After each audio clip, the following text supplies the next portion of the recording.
Good morning, everybody. I'm Nicola Pesce from University of Rome, and today I will present you the work named Screen-Printed Graphene-Ink on a fitted sheet for pressure sensing and sleeping posture recognition by machine learning techniques.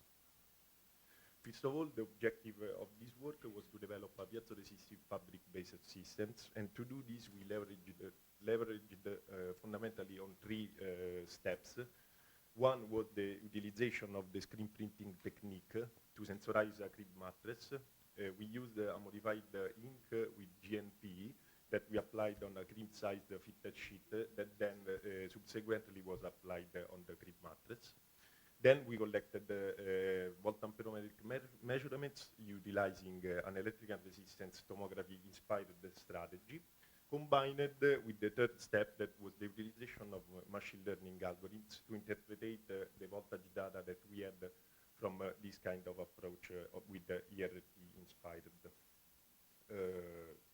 This work is contextualized as part of the AGIT initiative, that is one of the 14 national funded extended partnership under the National Recovery and Resilience Plan, and which objective is to focus on innovative solution for elderly care.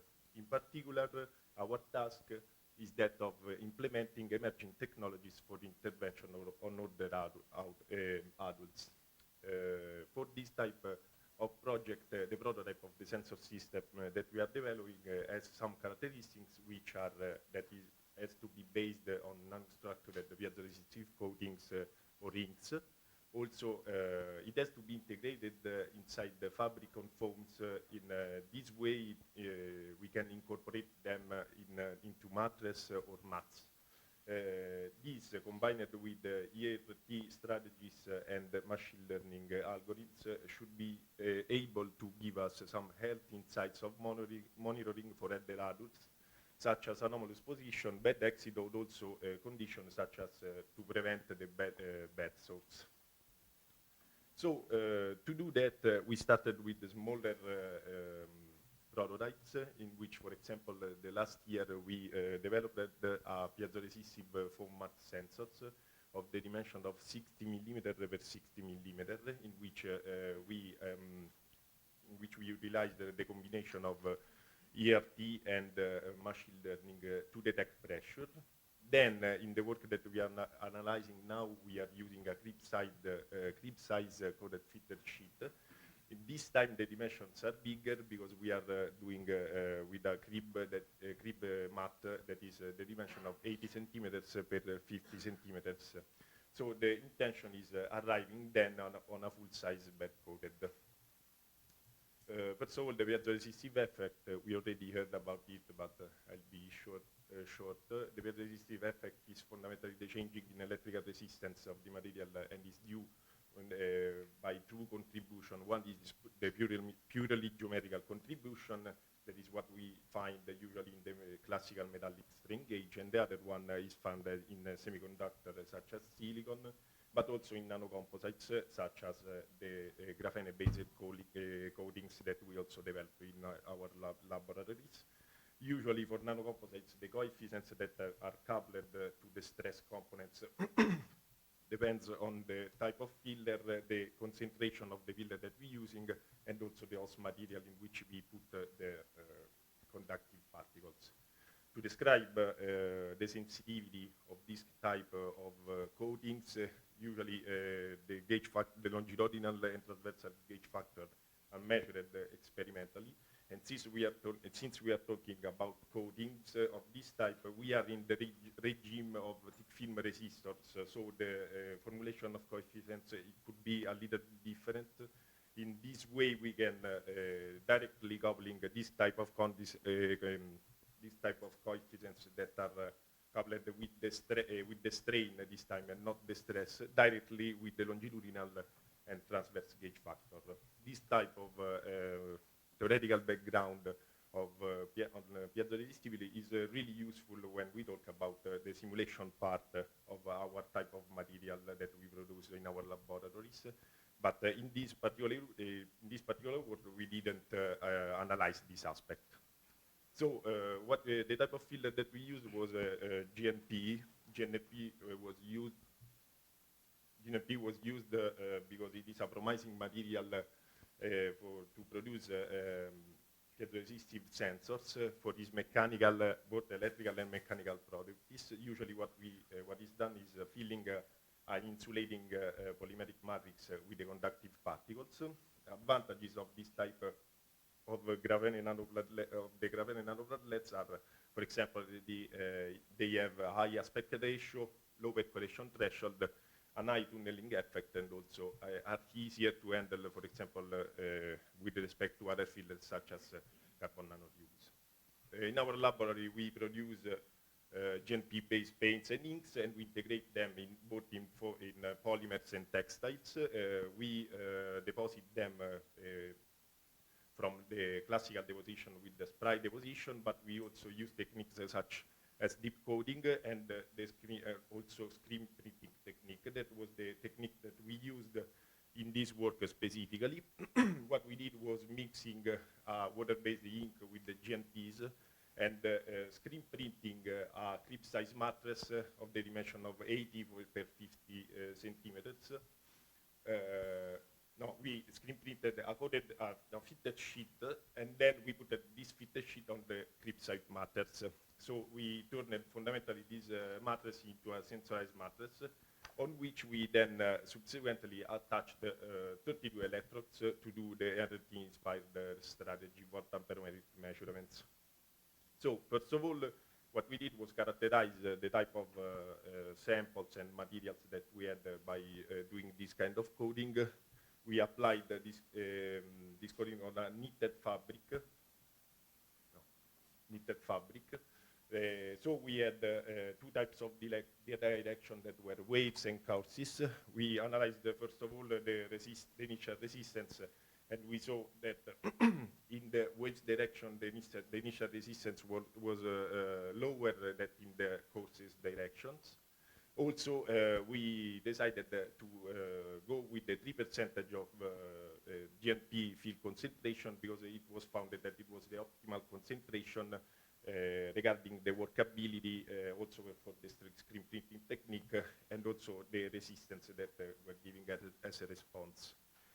After that, we mechanically tested these samples, and these tests showed that in the course direction, we have a higher elasticity with respect to the wheel direction, as you can see from the red curves that we have in the graph. And about the electromechanical results, they revealed that fundamentally we had a higher normalized resistance variation in the whale direction with respect to the course direction. So after that, we applied the ERT-inspired strategy to this coding. But first of all, what is ERT? ERT fundamentally is a non-invasive imaging technique that reconstructs the internal conductivity of a certain domain, and is based fundamentally on 3 steps that are the specific pattern injection and voltage measurements that we do, the solution of the forward problem, and also then finally the conductivity reconstruction from the measured voltages experimentally. What we did was using only 1 step of this ERT that was fundamentally gathering the voltage and including specific injection patterns and voltage measurements, and then you utilize directly the machine learning to estimate the deformation from the voltage data. So we fundamentally skipped 2 passages of this ERT process. In this way, what are the advantages of this machine learning approach is that it can handle conductivity, complex conductivity deformation relations. Potentially, we have reduced computational burden, and also, last but not least, is that we can predict deformation directly from the voltage data without having to modelize without having physical model. So what we did was injecting a 10 microampere current inside our system through the electrodes. For each injection of current, 32 different potential differences were taken. And then, so this process was repeated for each injection of current on all the 32 electrodes. The experimental setup that we used to do this was another acquisition systems and a current generator and also breakout boards that were useful to connect the electrodes to that acquisition system.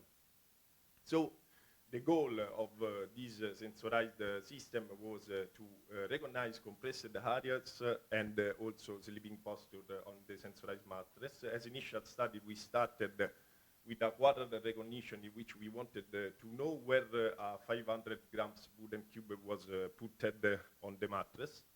And to assess the effectiveness of the machine learning methods, we used the standard metric of accuracy, and the algorithms that were used were a support vector machine, artificial neural networks, k-nearest neighbors.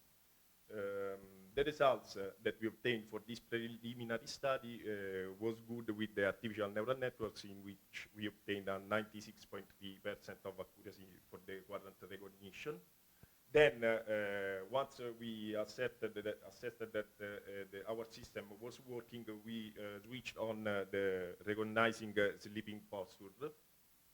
We trained the data for the algorithms with wooden pieces that were with the weight of nearly 4 kilograms, and we simulated 20 possible sleeping positions that were characterized by 3 features that were posture, that was supinolateral, zone of interest, and the orientation of the head with respect to the sensorized mattress.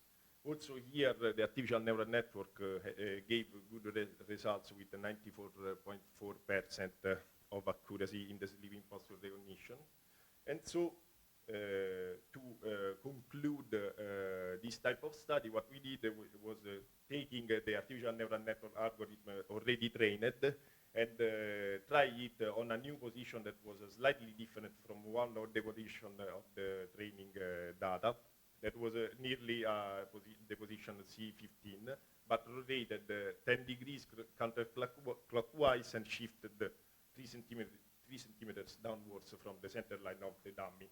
In this way, we looked at the probability distribution that the algorithm gave for the assignment of the class of this kind of position, and we found out that they classified it in the right place, so in the C15. So to conclude, what we did was to develop a coding using GNP for pressure sensing and sleeping posture recognition. We also used machine learning algorithm to analyze the ERT-inspired voltages that we obtained for from that procedure, and we saw that coded fit sheet can be produced with this technique of screen printing in a cost-effective way, and they can be used both for application in healthcare, but also for application in for e-skin technology. Our upcoming development, what we intend to do in the future work is try to use a realistic baby doll to also recognize dangerous sleeping positions, such as could be the prone position in which the kid has the face on the mattress, so it can hardly breathe, and that can lead to conditions like SIDS, that is a syndrome of infant death. And under development, as we said, in the contextualization of the AGIT project, we are developing a mattress for elderly bedridden individuals and to monitor them and enhance their care. Okay, thank you very much, Nicola. Thank you. Thank you.